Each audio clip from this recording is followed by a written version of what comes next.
Yon and start recording mga kalapit na welcome sa isa na naman reaction video. So maulang hapon sa inyong lahat at ingat sa mga nagmamaneho. Alam nyo na yan, slippery when wet. So ang tatalakayin natin ngayon tungkol sa mga taong nadismaya sa kanilang mga binotong senador. Okay? So himay natin, pakinggan natin kung ba't sila nadismaya. Tapos tignan natin kung anong magiging reaction natin sa kanila. Tapos, etong kukuhaan natin ng video kay Shobaldi tsaka kay Sir Pau kasi nireactionan niya yung video ni Sir Pau. So, subscribe kayo sa kanila. Syempre, subscribe din kayo dito sa atin, di ba? So, ngayon, ang title nila yung kay Robin Padilla. Ito na nga ba ang simula ng pagbagsak ni Binoy dahil sa kanyang mga pahayag. So, ito medyo matagal na. Kaya lang, hindi ko na ita-touch yung pinaka sinabi ni Robin Padilla dito. Ang ita-touch natin kung ano yung paano sila bumoto, kung totoo ba nagkamali sila, nagsisisi ba talaga sila. So yun yung ano natin, yun yung issue natin dito. So issue to, hindi tao, okay? At saka hindi to para sisihin natin kung ba't pagtatawanan natin sila, binoto nila yan. So, etong video na to sana maging aral sa pagpili ng ng mga binoboto natin. Okay? So, pakinggan natin si Sir Pau muna. Siya muna magsasalita. China. So hindi natin sila dapat kilalanin, di ba? Kailangan natin tindigan yun. Dahil tapos na tayo sa Ayan, unang Sir purpose Pau natin yan. kung bakit ginawa natin itong content na ito, ay dako na tayo dun sa pangalawa. Tungkol sa mga bumoto kay Senator Robin Padilla. So, iko-comfort natin mga kalyado, yung mga taong bumoto kay Senator Robin Padilla. Dahil dun sa video yung in-upload natin kahapon, ay may mga kaalyado tayo na nag-comment na nagsisisi daw sila na ibinoto nila si Senator Robin Padilla. Ayun, may mga nagsisisi na bumoto kay Robin Padilla. Ayun. So, yun yung topic natin. Yung mga tao nagsisisi na binoto nila si Binoy. Okay? Tuloy. At humihingi sila ng pasensya na nagkamali raw sila ng ibinoto. Well, personally mga kalyado, si Sir Pau PH po ay bumoto rin kay Senator Robin Padilla. Yes, yes, Kaya yes. gusto ko Si Sir Pau bumoto din kay Robin Padilla. Hindi ko alam kung si Shobaldi rin Hindi natin alam. Antayin natin. lang sabihin na hindi kayo nag-iisa. Same here. Mga tol, siya rin Ayun din. ang Same binoto daw. natin, no? Siya rin ang binoto ko. So, bumoto sila kay Senator Robin Padilla. Okay? So, issue hindi tao karapatan nila yon. Okay? So, yun yung binoto nila. Tol. Isa rin yan sa mga senator na binoto ko. Dahil nga doon sa nakita nating, syempre, unang-una yan ang napagkaisahan ng INC. At naniniwala tayo doon sa yung mga interview niya dati, di ba? Ang galing niya magsalita. Ayun. So, sa side naman ni ni Shobaldi, yun daw yung napagkaisahan ng mga INC. So, binitbit pala si Robin Padilla ng INC nun. Okay? So, tuloy natin. Nung nai-interview siya nung panahon ng halalan, talagang ipupush niya yun doon sa federalismo. Kasi naniniwala rin ako sa federalismo, mga kapatid. Okay siya doon sa mga Ayun, maganda sana yun. Kaya lang soplak agad siya dun di ba? Tapos hindi na niya natayuan. bagay na yun, di ba? Doon sa mga artista. Pero ako hindi ko siya binoto. Actually, maraming senador akong binoto na hindi pumasok. Laglag, di ba? Pero kadalasan yung mga tulad nila Sal Panelo, yun, mga abogado, di ba?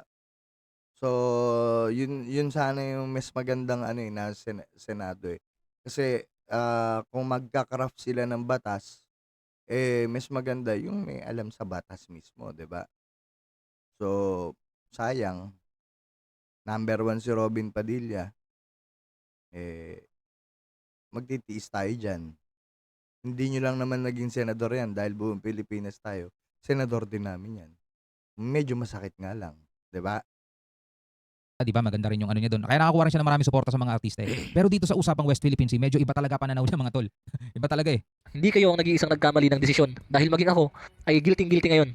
Pero ito lang ang gusto Pero kayo magsisi, binoto nyo na yan Tapos na yan. kong sabihin sa inyo mga kalyado, sa mga katulad kong nagkamali na bumoto kay Senator Robin Padilla.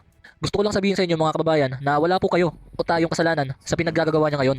Alam niyo mga kababayan, parte ng konstitusyon ng Pilipinas, ang suffrage o suffrage o kung ano man ang basa nyo rito, ito po yung karapatan ng mga tao, ng mga mamamayan na bumoto at pumili ng politiko na gusto niyang maihalal para magsilbi sa kanilang mga bayan. O Tama naman yun, di ba? Kaya huwag kayong magsisisi. Kayo nagluklok dyan. Kayong mamamayan. So, pikit mata na lang kayo. Hindi, joke lang po. Sabi ko hindi ako mga asareno. It is what it is. Nandyan na yan eh. o kanilang bansa. So meaning, bilang mamamayan ng Pilipinas ay nagtiwala lang tayo. Akala natin, magagampanan niya ng tama yung pagiging senador niya. So kaya Yun. Kaya vote wisely. Artista yan. Magaling umarte yan. Magaling mag-script yan. Magaling magsalita yan. So, nadala kayo. So, yun na yun eh. Nadala kayo dyan. Nadala kayo ng magandang salita. Nabackupan ni pumanig siya kay BBM dahil nga kay Duterte, di ba? Kay PRRD. Marunong din si Robin eh. Di ba? Kaya lang, kung ano nakikita natin sa Senado, nakakalungkot. Di ba? Okay? Tuloy.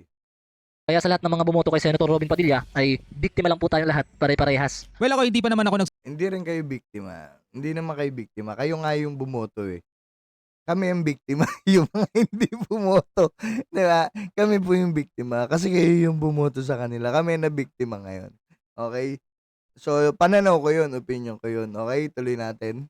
nagsisisi mga kapatid, no? Hindi ko pa naman sinasabing nagkamali ako sa desisyon mga tol. At hindi rin natin dapat sabihin yun dahil meron pang ilang taon siguro na pwede pang magbago. Malay ninyo, Ayan. Pwede magbago. Pwedeng mas lumala. Kasi imbis na pag ganun eh, pababa, di ba? Imbis na pataas, naging pababa. So, nakakalungkot. Di ba? So, pwedeng siyang magbago for the worse. So, antay-antayin na lang natin. Pero kung magbabago naman talaga at nasa unang taon pa lang naman, magpapangalawang taon, sana matauhan. Ang number one na gagawin niya, wag makinig sa pinagsasabi ni Raffy Tulfo at maging grandstander. Kasi nahahawa sila dun. Kaya nagiging barumbado sila sa Senado, nagiging bastos sila sa Senado, kasi may example sila sa Senado ng bastos.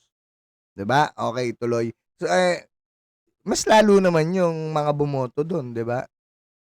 Mas nabiktima kami ng bumoto kay Raffy Tulfo. Tuloy. Sigurado ako binoto nyo rin yun.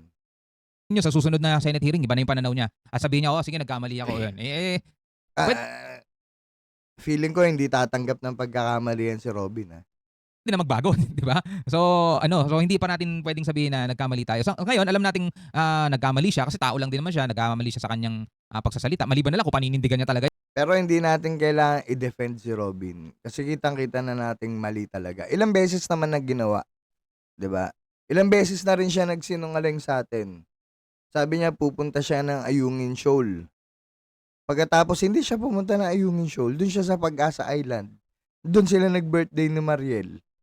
'Di ba? Nag-eroplano sila. Nakikita niya yung mga barko ng ng mga Amerikano doon. Kaya daw hindi sila hindi daw sila pinansin ng China kasi nandun daw yung mga barko ng ng mga Amerikano. Bakit ngayong may eroplanong nag-e-escort siya, naghihimutok siya? 'Di ba kaanuhan na yun, mga kapatid?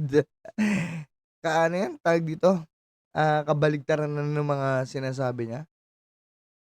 Kaya bago tayo magboto-boto, isip-isip. Ngayon, mga tol. Di ba? Pero ako, ganun talaga eh. Di ba? Ganun talaga eh. Hindi lang naman siya yung senator na naiboto natin na parang hindi rin, na parang nakukulangan tayo, di ba? Si Kasi Raffy Tulfo, kulang na kulang. Kulang na kulang sa utak. minsan tayo nagkukulang din naman eh. Well, yun lang naman eh sa akin lang din mga tol, no? Tuloy natin. Wala Iba yung tayo yung nagkukulang. Iba yung sila yung nagkukulang kasi nakasalalay sa kanila yung bansa natin Pilipinas. So, hindi okay yun. So, dapat bago kayo sumalang dyan, pinag-aaralan nyo yan. Ilan ang abogado nyo? Dapat alam nyo yung mga pinagsasabi nyo. 'Di ba? Hindi yung grandstanding lang. Kaya nga hindi kayo makabuo ng maraming batas eh.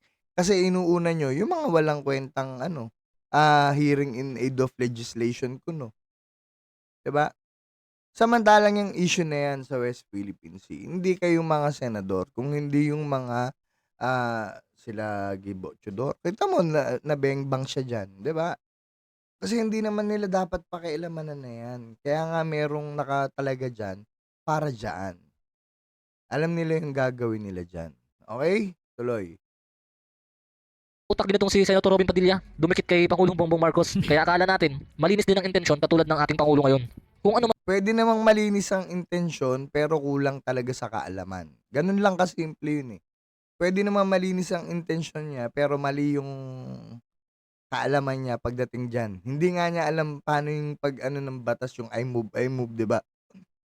man po yung mga maling aksyon na ginagawa ni Senator Robin Padilla sa Senado at sa pagtalakay ng mga issue, ay hindi na po natin kasalanan yun. Kargo niya lahat ng aksyon na ginagawa niya. Tama. But Tama. gusto ko lang din sabihin sa inyo mga kalyado na hindi pa naman huli ang lahat para kay Senator Robin Padilla. Pwede pa naman niyang baguhin yung mga aksyon na ginagawa niya May 5 para taon maitama pa. yung mga mali niya. At para naman po dun sa mga taong nabibisit ngayon sa ginagawa ni Senator Robin Padilla, ay wag naman po nating idamay yung mga taong bumoto sa kanya. Tama. Lahat naman po tayo sa ating buhay ay nagkakamali ng desisyon, hindi Yes. po ba? Tama. Pero ang dami niya nagkamali. Kaya nga yun yung ngayon, ito yung sinasabi ko sa mga vlogger, 'di ba?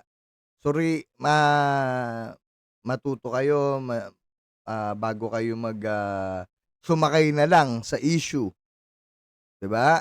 Hindi porket sikat, hindi porket ganito sinasabi, tama, 'di ba? Kung inaaral nyo, inaalam nyo yung background ng mga taong binoto nyo, malamang hindi tayo mapapahamak at magsisisi na katulad ngayon, 'di ba? So, dito natin tatapusin 'to sa ganitong ganitong kasabihan. Ayoko, baka magalit sila. Kaya tayo nagsa-suffer, 'di ba? Kasi karamihan nga sa mga tao, yung mga binoboto, mga walang alam sa batas. Basta sikat, iboboto. Basta may natulungan, iboboto. Pero hindi nakita yung totoong achievement. Kung may capacity ba yan pagdating sa batas or sa paggawa ng batas. 'Di ba? So, hindi sapat yung sikat, hindi sapat yung may natulungan. Okay? Sapat kung may alam ka sa paggawa ng batas sa posisyon na pinasok mo para makapagsilbi ka sa tao at hindi para manira ng ibang tao. 'Di ba?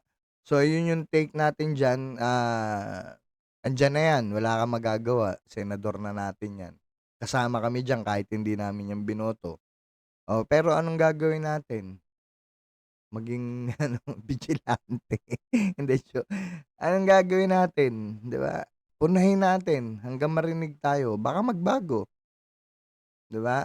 At least kayo malalawak yung channel niyo, maraming makakarinig. Kung may mababago pa tayo at matutulungan mapagkakaisa natin na may baguhin tayo sa kanila, di mas maganda, 'di ba? So, andiyan na 'yan, wala tayong magagawa, wala tayong pwedeng sisihin. 'Di ba? Kapalaran ni Robin Padilla maging senador at naging senador siya, meron pa siyang 5 taon para ayusin. Sana hindi pababa, sana pataas, 'di ba? Huwag na niyang gayahin si RT. Okay? So, yun lang mga kalapida at maraming salamat at mag-iingat po kayo sa biyahe mamaya pag-uwi niyo and stop recording.